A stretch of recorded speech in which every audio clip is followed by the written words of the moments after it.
नमस्कार। मम नाम हरदीप अस्ति। अहं भारतीयशिक्षकप्रशिक्षणसंस्थाने पठामि। अद्य अहं भवद्भ्यः कथा कथयिष्यामि। शृगालस्य कथा। एकं वनं, वने एकः शृगालः अस्ति।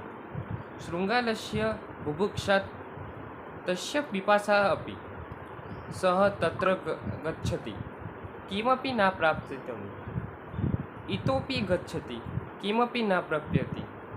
शृगालः श्रान्ते भवति, खिन्नः च भवति। सः वामतः पश्यति। सः द्राक्षफलं प्राप्यते। द्राक्षफलानि द्राक्षशालायां सन्ति। तस्य महम् आनन्देन सः शृगालः द्राक्षफलानि प्राप्तुं प्रयत्नं करोति। फलां लतायाः उपरि सन्ति।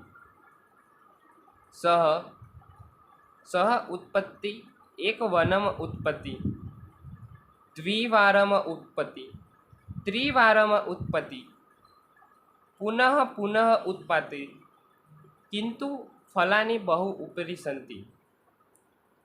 सः फलानि ग्रहीतुं न शक्नोति। तस्य स्वेदः भवति, श्रमः भवति। आम्लं द्राक्षं फलम् इति वदति। आम्लं द्राक्षं फलम् इति उक्त्वा अन्यत्र भोजनम् अन्वेषयितुं गच्छति।